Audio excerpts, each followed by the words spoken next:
नमस्कार, स्वागत है आपका हमारी इस खास पेशकश में। रूस और यूक्रेन के बीच जारी तनाव से दुनिया भर के बाजारों में भारी बिकवाली देखने को मिल रही है। वहीं एनर्जी और बुलियन मार्केट में तेजी दिख रही है। बिगड़ते ग्लोबल राजनीतिक माहौल से भारतीय बाजार भी सहम गए हैं।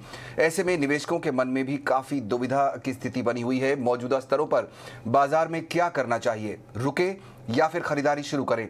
अगर खरीदारी करनी है तो कहां पर मौके दिख रहे हैं? आज इस खास पेशकश में निवेशकों की दुविधा को दूर करने और उनके पोर्टफोलियो को बनाने में मदद करने के लिए हमारे साथ बाजार के कुछ जाने माने चेहरे शामिल हो रहे हैं, जिनमें Aditya Birla Sun Life AMC के Mahesh Patil, DSP mutual fund के head equity Vineet Sambare, IIFL securities के संजीव भसीन समेत जीरोधा के को फाउंडर निखिल कामत भी शामिल होंगे। इसके अलावा कच्चे तेल के बाजार के लिए रूस की अहमियत को समझाने के लिए हमारे सहयोगी भी हमारे साथ जुड़ेंगे। तो शुरुआत करते हैं कार्यक्रम की और सबसे पहले समझते हैं कि इस समय रूस और यूक्रेन के बीच में जो इस तनातनी चल रही है उसके क्या मायने हैं, क्या ताज़ा अपडेट है। हमारे साथ स्ट्रेटेजिक अफेयर्स एक्सपर्ट मारूफ रजा जुड़ रहे हैं। उन्होंने विश्व युद्ध की संभावना से इनकार किया है। उन्होंने कहा है कि इस बात की संभावना बहुत कम है कि ये जो वॉर है ये फुल फ्लेजेड वॉर हो जाएगी और बहुत ज़्यादा आगे बढ़ेगी। आइए सुनते हैं क्या कहना है उनका। अब रशिया ये करने के बाद अपनी सैनिकों को वहां भेज चुका है और भेज रहा है, और आप बोल रहा है कि अगर आपने अपने सैनिक भेजे इनको वापस कब्जा करने के लिए, तो हमने इनके साथ एक ट्रीटी कर दी है जो दोस्ती की ट्रीटी है, और हमें फिर कोई नहीं रोक सकता इनकी मदद करने में और आप पे वापस लड़ाई करने की।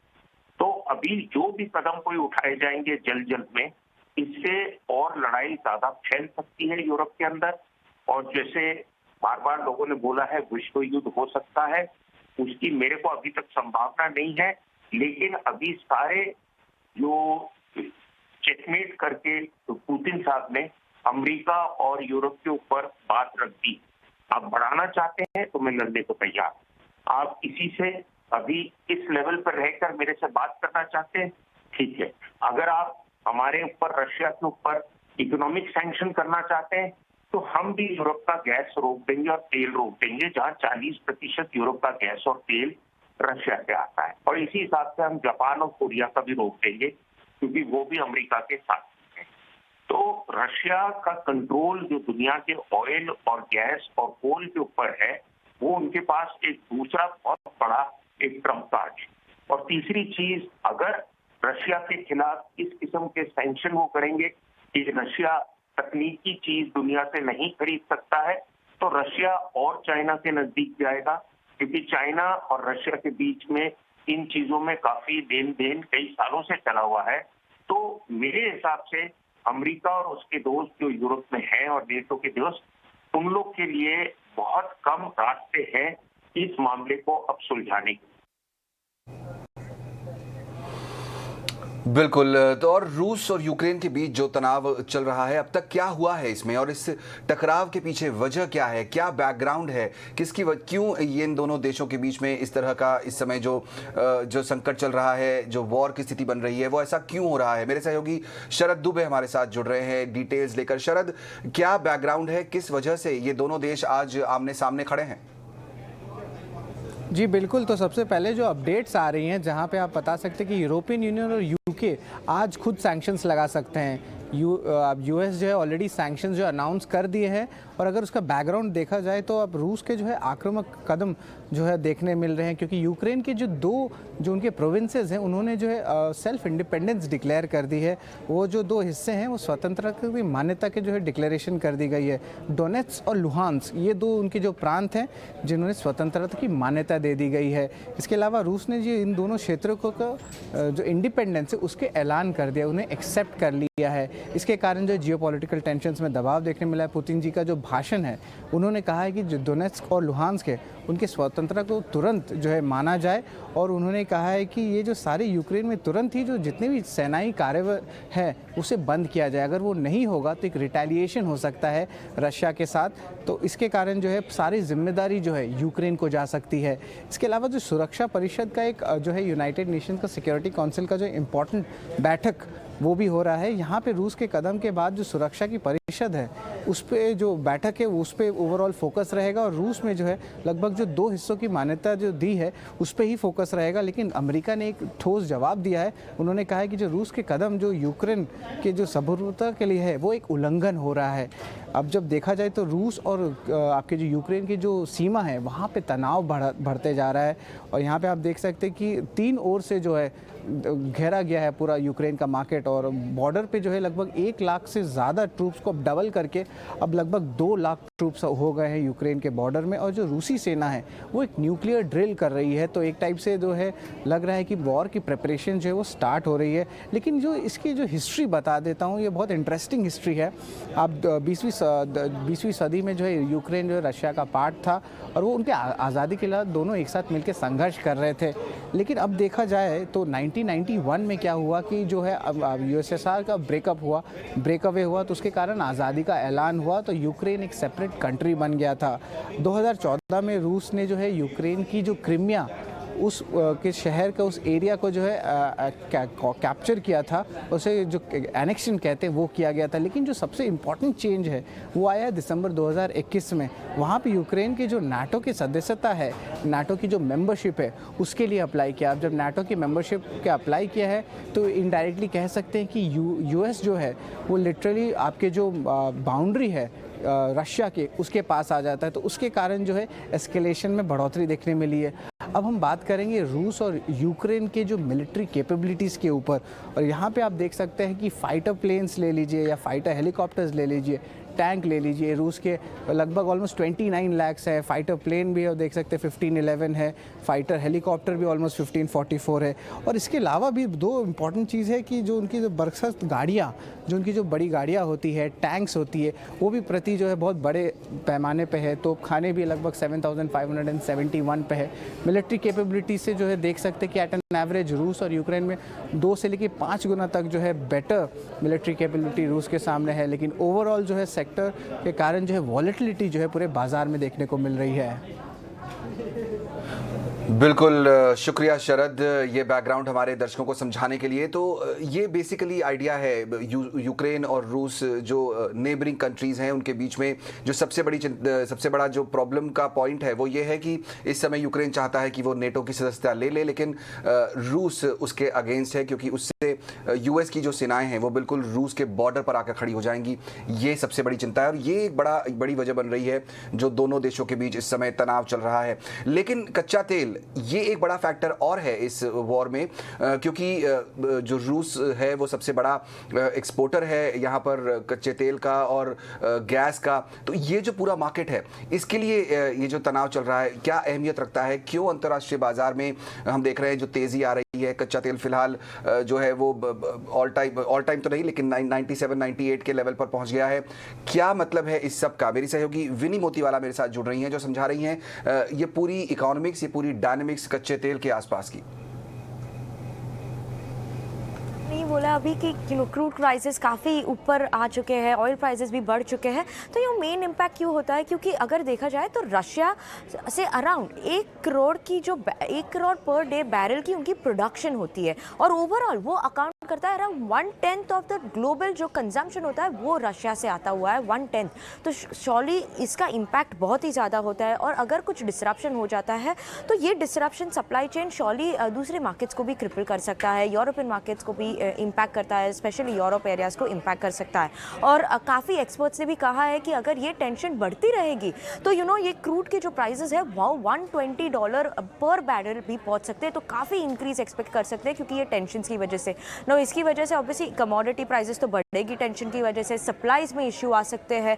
उसके अलावा जो एक्सपोर्ट कंट्रोल्स है, फर्म लेवल एक्सपोर्ट कंट्रोल्स है, रशिया पे कोई सैंक्शंस भी आ सकती है दूसरी कंट्रीज से, तो वो भी एक कंसर्न है जो सप्लाई पे इम्पैक्ट कर सकता है। और रशिया की बात करें तो वो लीडर है नेचुरल गैस में, तो उनकी काफ़ी सारे नेचुरल रिसोर्सेज वहाँ से आते हैं। जैसे देखें energy, energy around Russia provide करता है यूरोपियन यूनियन को 35% ऑफ नेचुरल गैस, तो ये इम्पैक्ट होता है। मेटल्स की भी उनको काफ़ी अच्छी कंट्रोल है, 10% की ग्लोबल रिजर्व्स जो कॉपर की है वो रशिया से है। और निकल प्राइजेस देखें, एल्यूमिनियम प्राइजेस देखें, वो भी काफ़ी बढ़ चुके हैं, क्योंकि इनको प्लैटिनम निकल के वो बड़े प्रोड्यूसर्स भी है, तो वो शॉली इम्पैक्ट करता है ओवरऑल एनर्जीज को, मेटल्स को, आयरन, कोल, इन सब की बात करें और अपने स्क्रीन पे आप देख भी सकते हैं तो उसकी भी शॉली इम्पैक्ट होती है, क्योंकि रशिया होल्ड करता है 30% ऑफ द वर्ल्ड्स आयरन भी, उसके अलावा 6 लार्जेस्ट कोल प्रोड्यूसर भी है, तो शॉली इम्पैक्ट आता है इन सब पे। स्टील प्रोडक्ट्स पे भी 3.9% की प्रोडक्शन स्टील की जो होती है वो रशिया से भी होती है, तो शॉली इम्पैक्ट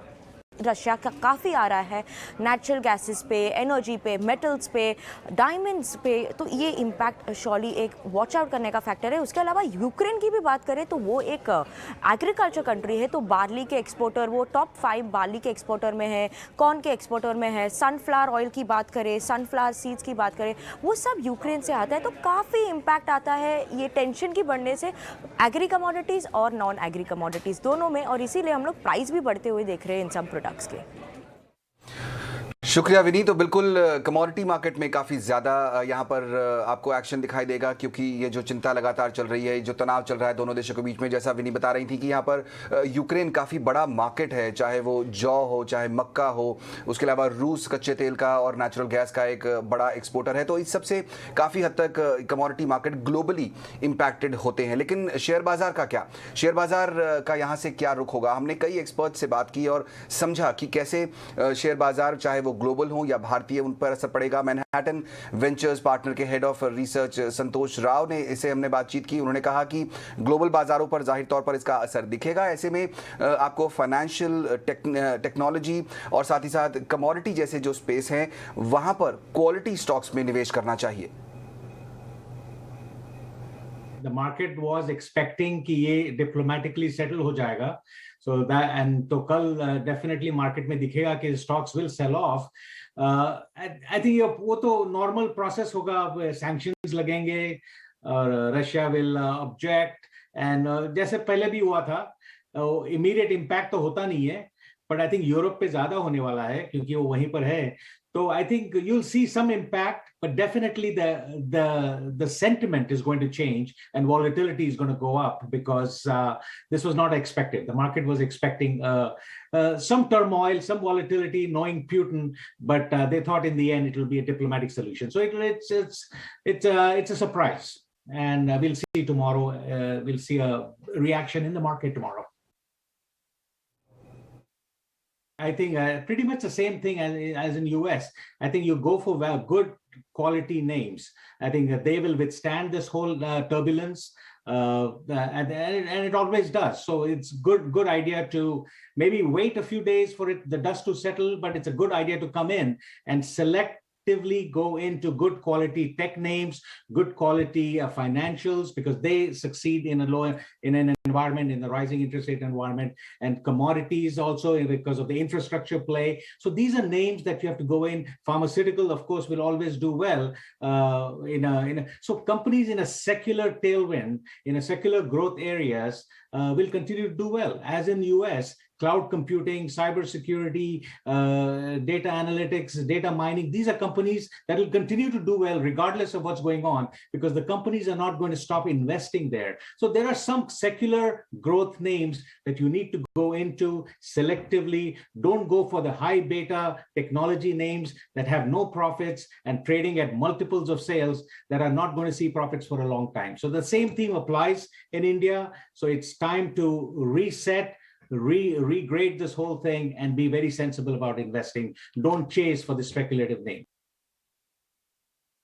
तो ग्लोबल मार्केट से वो नज़रिया आपके लिए तनाव बढ़ेगा, परेशानी होगी भारतीय बाजारों को भी, कुछ और गिरावट आ सकती है यहाँ पर, और उसके बाद आपको फोकस करना चाहिए कुछ सेलेक्टिव स्पेस में, कुछ सेलेक्टिव स्टॉक्स में। लेकिन बाजार के दिग्गज शंकर शर्मा से भी हमने बात की और उनका नज़रिया ये कहता है कि बाजार में, गिरते हुए बाजार में नंबर 1 आपको ज़्यादा एवरेजिंग नहीं करनी चाहिए। शंकर शर्मा का ये व्यू है कि अगर बाजार 1.5 से 2%, 3% गिर भी जाते हैं, जो कि हमारे बाजार ईयर टू डेट अगर हम देखें, इस साल का हिसाब देखें तो 1.5 से 2% ही गिरे हैं, तो उस हिसाब से बहुत ज़्यादा गिरावट नहीं आई है। चिंता तब होनी चाहिए जब बहुत ज़्यादा 10, 12, 15% बाजार गिरे।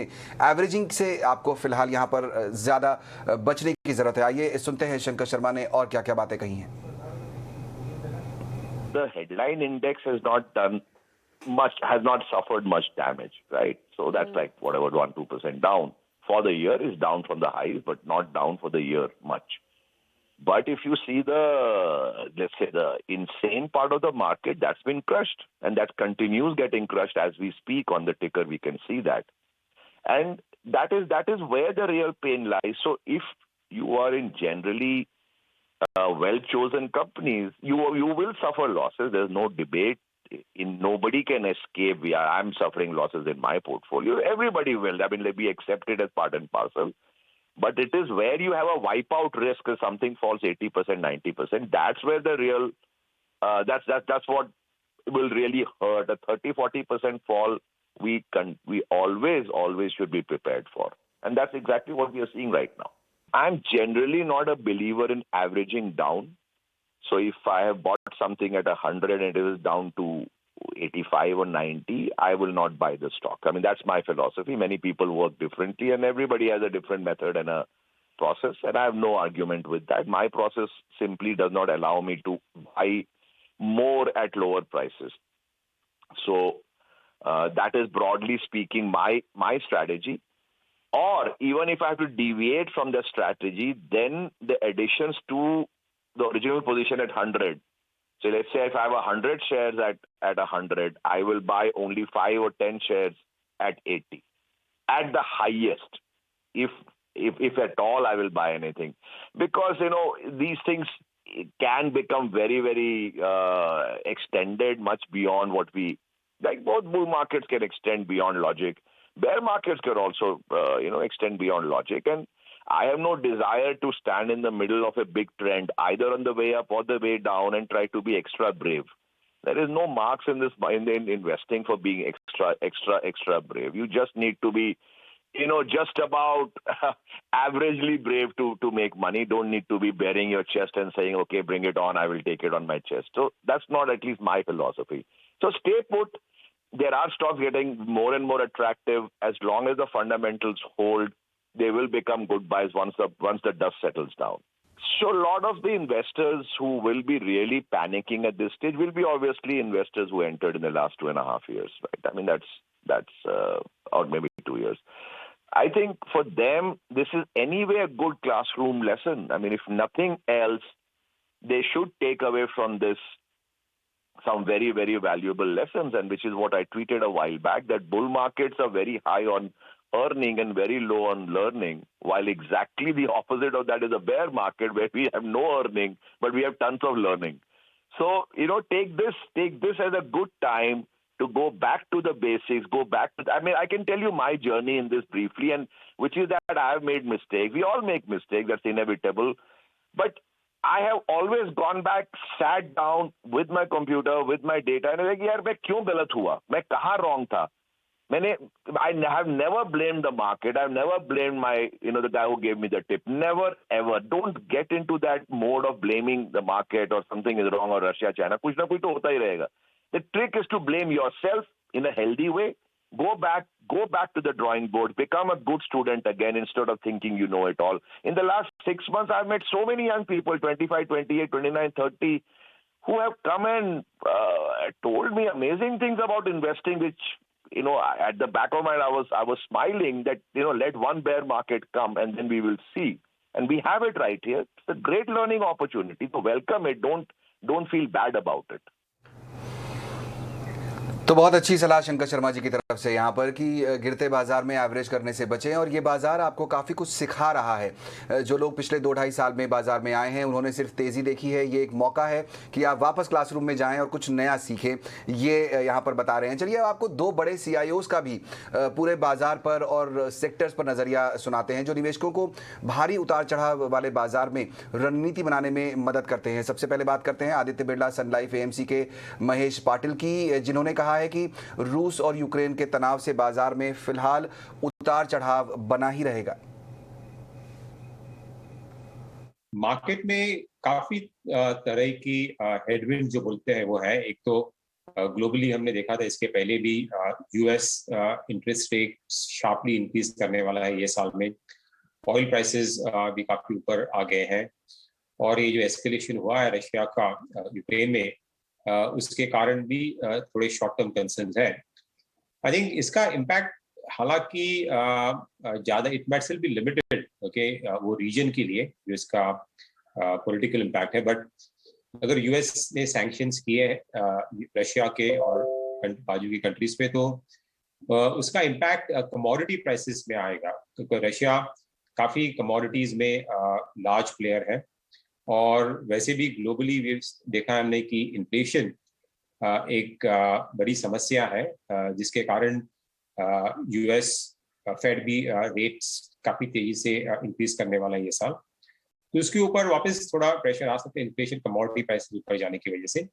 और उसके कारण थोड़ा मार्केट में नर्वसनेस और करेक्शन जो ग्लोबल मार्केट में दिखी उसके कारण हो रही है।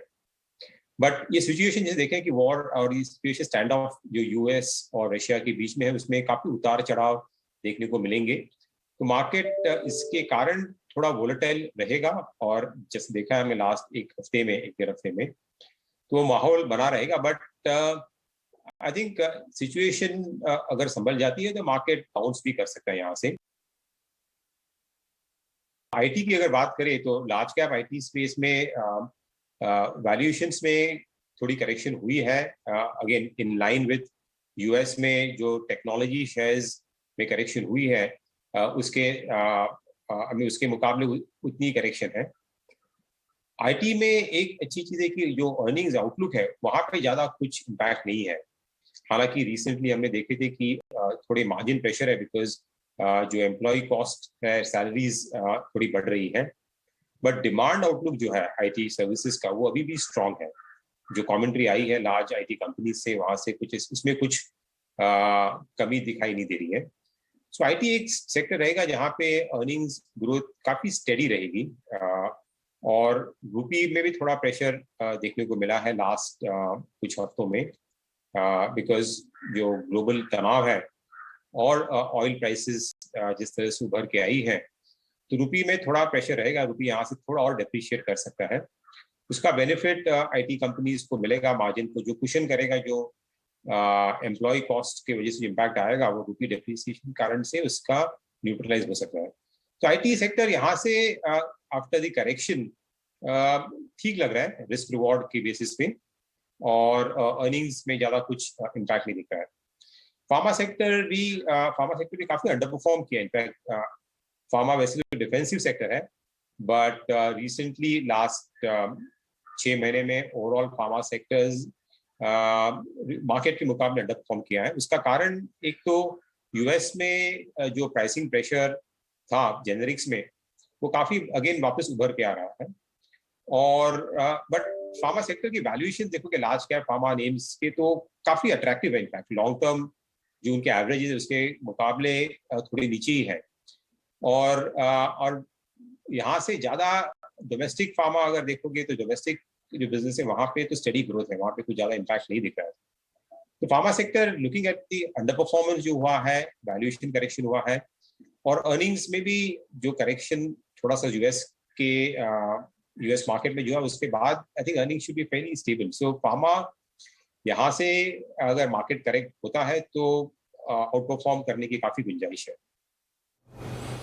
बिल्कुल। और एक और सीआईओ का व्यू आपको सुनाते हैं। डीएसपी म्यूचुअल फंड के हेड इक्विटी विनीत सांबरे का मानना है कि एक बार फिर से आईटी, फार्मा और एफएमसीजी ये वो स्पेस हैं जो बाजार पे इस समय जो दबाव दिख रहा है वहां पर अच्छा परफॉर्म कर सकते हैं आने वाले दिनों में। तो यहां पर निवेश के अच्छे मौके दिखाई देते हैं। आज के दौरान यदि हम अर्निंग्स का जो पैटर्न देखेंगे तो सबसे ज़्यादा कंफर्ट और विजिबिलिटी जो अर्निंग्स की है वो आईटी सेक्टर की है, जहाँ पे ये देखा जा रहा है कि दुनिया में हर जगह पे लोग इन्वेस्ट कर रहे हैं टेक्नोलॉजी में। हर कंपनीज को टेक्नोलॉजी में अपने आगे बढ़ना है। तो और कंपनीज से जब हम बात करें तो डिमांड काफ़ी स्ट्रांग है। तो I think IT is one sector where the earnings momentum looks good, visibility is good.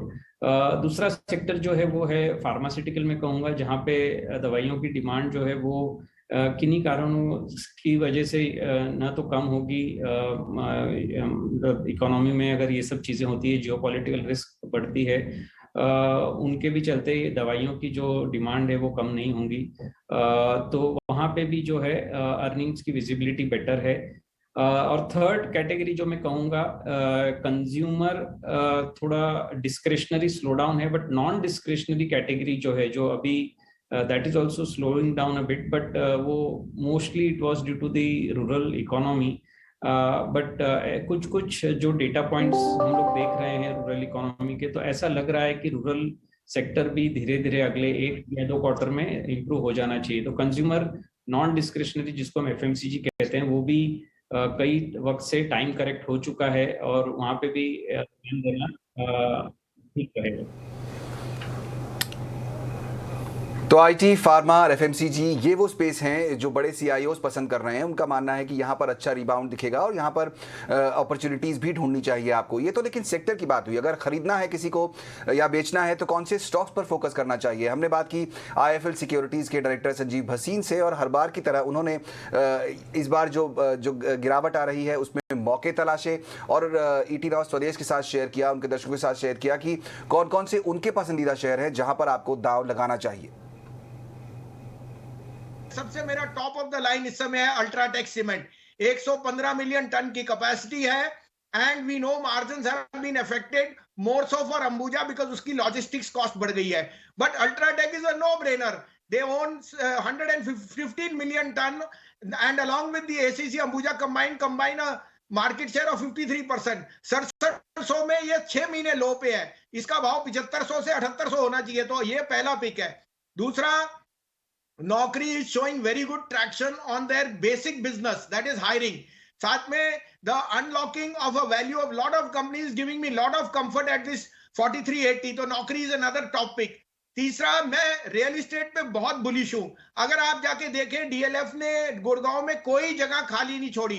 Commercial real estate is going to come back like how, because return of people to work, you know, all the IT majors, hiring is going to be huge. So Godrej Property, DLF, Piramal Enterprises are my third pick. और dark horses हैं 2 आपके PSUs, national aluminium जहां aluminium prices बढ़ेंगे, और BHEL। मेरे को लगता है 49 रुपए पे risk reward is very very favourable. They've just bagged a big order for heat generators from Tejas and they are very very instrumental in capital expansion on the power side. तो ये कुछ आपके लिए नाम है, आप इसमें से चेष्टा कीजिए, अच्छे नाम लीजिए और फियर को अपने बैक बर्नर पे रखिए। बिल्कुल, तो ये कुछ अच्छे नाम जो बताए यहाँ पर हमारे मेहमान ने, और वो कह रहे हैं बहुत स्पेसिफिक होना बहुत ज़रूरी है, स्टॉक स्पेसिफिक होकर ही चलेंगे तो बेहतर है। लेकिन अगर आपको लगता है कि ये जो वॉर की स्थिति बन रही है, ये जो अनिश्चितता बनी हुई है ग्लोबल मार्केट में, इसका कमोडिटी मार्केट पर ज़ाहिर तौर पर हम ज़्यादा असर देख रहे हैं और हमें वहाँ क्या करना चाहिए, तो अपॉर्चुनिटी वहाँ पर भी है। ज़ीरोधा के को फाउंडर निखिल कामत ने हमको बताया कि गोल्ड में निवेश करने का फिलहाल अच्छा मौका दिखाई देता है। I think gold is becoming very interesting. Gold, पिछले 5-10 साल में it has become a very uncool investment. You know, we've had crypto, we've had all these things which have so much more inherent volatility than gold. But if the inflation numbers are set to climb, as a hedge against inflation, I think adding 10-20% of your portfolio into gold, I think is a great idea. If you go back in time, अगर आप सोचिए, think of a market which has more history than ours. Look at America, for example. In the 70s, आपको कितना gold चाहिए था to buy a median house? You needed lesser gold in the 80s than you needed in the 70s. You needed lesser in 2000, and you need lesser today. So gold has always been a good place to retain value, and it acts as a really good hedge against inflation. So I would recommend, you know, like people put in more money in gold and get more diversification going, not just amongst stocks, but also amongst asset classes like gold. तो verdict बिल्कुल साफ है हमारे सभी मेहमानों से जिनसे हमने बात की। उनका कहना है कि बाजार में ऐसे उतार चढ़ाव आते रहेंगे। रूस और यूक्रेन के बीच जो संकट चल रहा है वो भी टल जाएगा आने वाले दिनों में। शेयर बाजार में निवेशित रहें और अगर स्टॉक स्पेसिफिक होकर रहें, और अगर आपको लगता है कि शेयरों के अलावा भी कहीं पैसा लगाना चाहिए जहां से पैसा बन सकता है, तो गोल्ड एक अच्छी अपॉर्चुनिटी हो सकती है। हमारी इस खास पेशकश में फिलहाल इतना ही। पूरी टीम को दीजिए इजाजत, लेकिन आप बने रहिए ET Now स्वदेश के साथ।